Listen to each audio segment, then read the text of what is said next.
აბა მოგესალმებით. იღბლიანებო, ძვირფასებო, გამომწერებო. ლონდონის ან უელსის კარდიფის პარკი არ გეგონო, ჩვენ საყვარელ ვაკის პარკში ვიმყოფებით იღბლიანები. იმიტომ რომ უნდა ყოფილიყავი ინგლისი უელსის 6-ზე, ვერ წავედი პასპორტის პრობლემების გამო და გახლავართ საქართველოს ესპანეთზე. საქართველოში ვარ ჩვენ სამშობლოში და იღბლიანები გთავაზობთ საქართველოს ესპანეთის წინააღმდეგ დღის ვლოგს.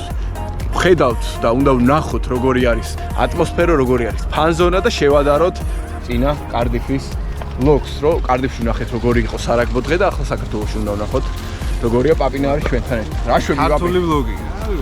ძალიან კარგი.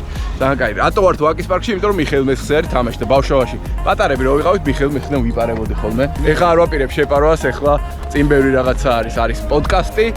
სადაც მე მომიწევს ფანზონაში ვიყო წამყვანი და დაგათვალიერებინებთ სხვადასხვა აქტივობებს. აბა წავედით. დავბრუნდით ახალგაზრდობაში. ნაყინით ვიწყებთ დღეს. კაი ნაყინია. ესეც ასე მოვედით მიხეილ მესხის სტადიონზე. აქ არის უკვე ფანზონა მოწყობილი. ჯერჯერობით ბევრი ხალხი არ არის კი არა და თითქმის არავინ არ არის. მაგრამ სასურველია რომ უკვე იყოს ეს მოძრაობა და იმედია შეივსება. აი ესეთი ფანზონა გვაქვს მოწყობილი. წესით ჩემი განმოსახედიდან. ეხლა მაგალითად ესპანეთის ნაცვლად რომ თამაშობდეს აქ ირლანდია ან ინგლისი, ესე ვეთამაშებოდეთ, უნდა დაიწყოს ვაკის პარკიდან მთელი ეს მოძრაობა უნდა მოვიდეს აქამდე. მაგრამ რაც კარგია, ძალიან კარგი არის გაკეთებული და ნელა უფრო ახლოდან განახებ დეტალებს. აბა წავედით. ნაყინის მერე ლუდი არ ვიცი რამდენად кай გადაწყვეტილება. შეიძლება ვლოგი შეწყდეს უცებ. წოტაკნით. აბა, გაუმარჯოს. მოვიგოთ დღეს და კაი დღე გავატაროთ. რამდენი ხანია გულშემატკივრის რანგში არ ყოფილვარ. თამაშზე ხან საჯი ვარ, ხან ის ვარ. გამოიწერეთ ჩვენი არხი, გაგიმარჯოთ. გაგიმარჯოთ იღბლიანებო. მოკლედ პროკოს სივრცეში ვარ, რომელიც ფანშოპის შემადგენელი, ფანზონის უბრალოდ შემადგენელი ნაწილია და რამდენად მახსოვს მოთამაშის უნარები, ეხლა უნდა ვცადო რა.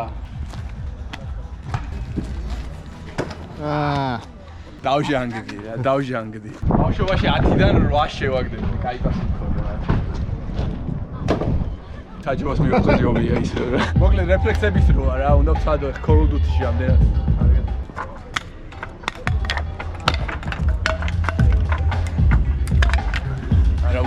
ცოტა მოიმატა ხალხმა, მაგრამ კარდიფს თუ შევადარებთ, იქ დილიდან უკვე მიდიოდა სმა რა. მშვენიერი სივრცე არის, გავერთეთ და ეხლა პოდკასტზე დავждები ცოტა ხანში. რაგზე იქნება საუბარი და მე თამაშზე გადავინახებ.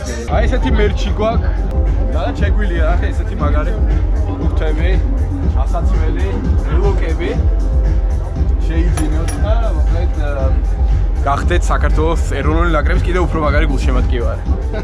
მოგესალმებით ყველას, ვინც მობრძანდით ფანზონაში დღეს.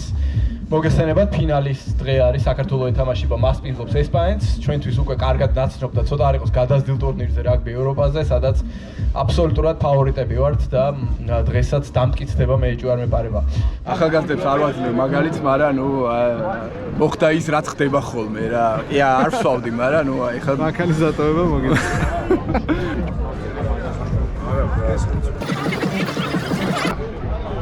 ხალხმა მოიმატა, გავიაროთ ფანზონაში.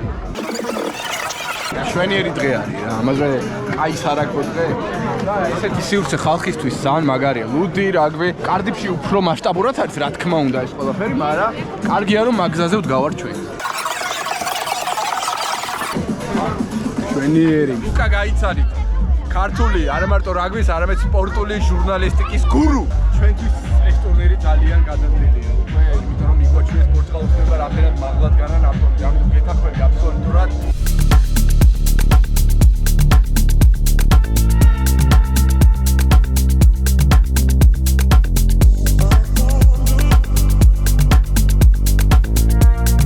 გამოვედით ფანზონიდან, გადავდივართ უკვე სტადიონზე, უნდა შევიპაროთ.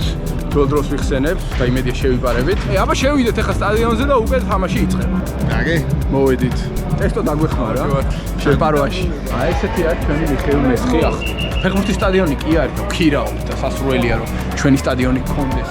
რა აქვს და ეჭვი არ მეპარება რომ გვექნება, მაგრამ კარგია რაც არის. რაღაც ისეთ შეგრძნებაა ესე აქ რო შედიხარ და მსაჯი არ ვარ და მოისვარ. შემოპარული. ბალახი კარგ მდგომარეობაშია. ძალიან, მაგრამ პრინციპალიტის ვერ შევატრი და რატო? მიზეზი არის ამის. პრინციპალიტი როგორ ტექნიკას იყენებს, იცით? ყოველი მესამე ბალახის ღერი არის ჰიბრიდული, ხელოვნური და წარმოიდგინეთ შერწყმულია. ეგეთი რამე თუ იცოდით, მე მგონი რომ არ იცოდით, რომ არსებობდა, რომ ყოველი მესამე ღერი, წარმოიდგინეთ რა ტექნიკაზე არის საუბარი, არის ხელოვნური ღერი.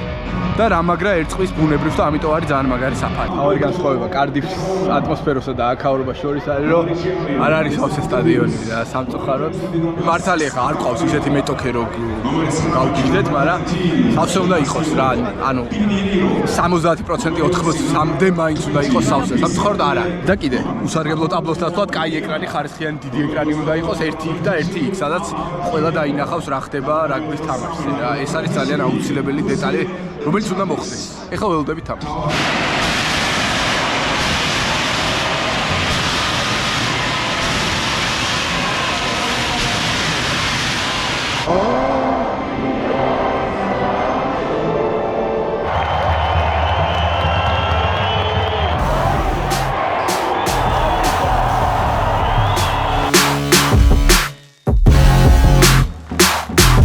ტრიბუნაზე ამოვინაცვლეთ იღბლიანებმა.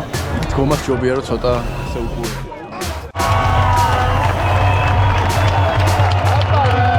აი ეს ძალიან მაგარი ლელო გაგვიუქმეს ბლოკირების გამო, იმიტომ რომ ბლოკირება იყო და ბლოკირების გაჭახავდი, მაგრამ კიდე ერთხელ ვიმეორე. ეკრანი რო არ არის, ვერავინ გაიგო რა მოხდა. ეკრანი რო ქონდა, ყველა ერთად ნახავით რატო გაგვიუქმდა ლელო.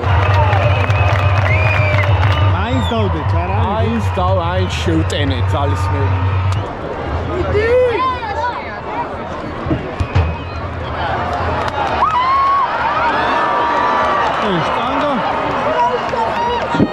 ეს ტვენა არ მოვწონს რა. არ ზის რაგბის სულში ეს ტვენა რა ვქნა.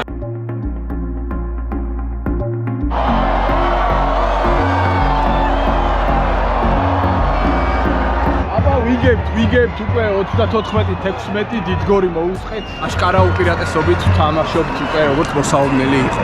სტადიონი მეტნაკლებად შეივსო, ხედავთ დაახლოებით. მაგრამ რატო ივსება ესე გვიან ეს ფენომენი მაინც დღემდე მე ვერ ავხსენე. კაია ასე თუ ისე შესანიშნავი დღე მიმდინარეობს, გამარჯვებამდე ცოტა გვიკლია და მალე თასაც აღმართავთ. ასეთ პაპი მაგარი თამაში. ზედიზეთ, ეშვიდეთ, ვერვეთ, ევროპის ჩემპიონატის საფრთხეა ხალხი, ისიკავს. აი ესეთი გამარჯვება მოუწევთ 46-28 უხილიანი თამაში გამოვიდა.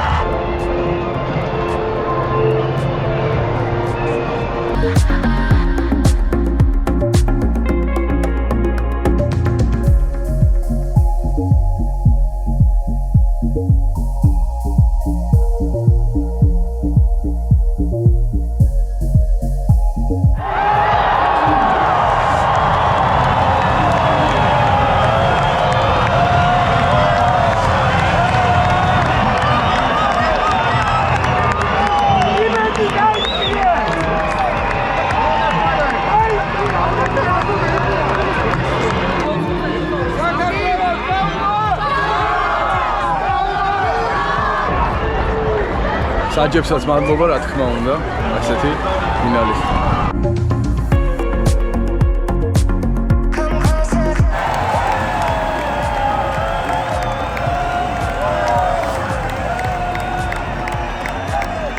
მოკლედ, ესეთი იყო იღბლიანების დღე და ვლოგი რაგბი ევროპის ფინალიდან.